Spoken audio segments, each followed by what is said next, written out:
Bonjour à vous tous, bienvenue dans cette nouvelle semaine de Paroles en Action, pour laquelle nous sommes invités à réfléchir aux moments difficiles que nous pouvons rencontrer dans nos relations, justement. Difficile d'ailleurs d'envisager des relations authentiques sans qu'il y ait des moments de heurts possibles dans nos familles, dans nos églises, dans nos relations amicales. Nous sommes différents.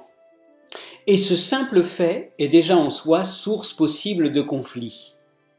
Celui-ci fait partie des relations humaines.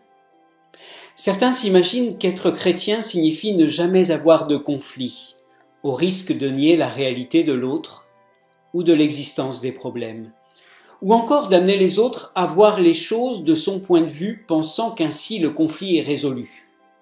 Ce que nous pourrions appeler une relation gagnant-perdant. En fait, le problème majeur n'est pas, à mon sens, le conflit en lui-même, mais la manière de le considérer et de le traiter. La Bible nous offre bien des éléments de réflexion et des conseils pour aborder la qualité du vivre ensemble et cette dimension des relations humaines qu'est le conflit. Elle nous offre des pistes concrètes pour réfléchir à nos différends et mettre en œuvre des démarches basées sur des principes du royaume de Dieu. Aimer, être aimable, chercher à vivre en paix avec les autres autant que cela dépende de nous. Que la paix du Christ règne dans vos cœurs, dira d'ailleurs l'apôtre Paul. C'est un appel, une vocation qui nous est adressée. Pardonner, je veux dire vivre dans la conscience d'être pardonné par Dieu, s'appropriant cette réalité dans le vécu de ses relations familiales, ecclésiales et amicales. Chercher le bien d'autrui. On touche là à la notion de motivation bienveillante.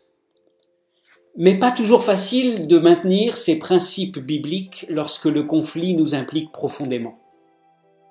Dans le texte proposé à notre réflexion cette semaine, dans la fiche AET à l'écoute du texte, Colossiens 3, à partir du verset 17 jusqu'au chapitre 4, verset 6, l'apôtre Paul envisage la question des rapports humains en rappelant quelques principes et conseils généraux avant de les décliner dans différentes catégories relationnelles qui touchent à toute la vie sociale.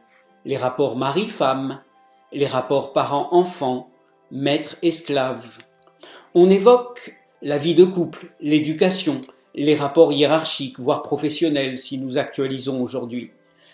L'apôtre nous invite à nous comporter avec sagesse, en invoquant, à la fin de son texte, chapitre 4, verset 6, une parole accompagnée de grâce et assaisonnée de sel. Un rappel que nos mots peuvent être des mots MAUX, ou bien des baumes sur les blessures, des fenêtres ouvertes sur la vie.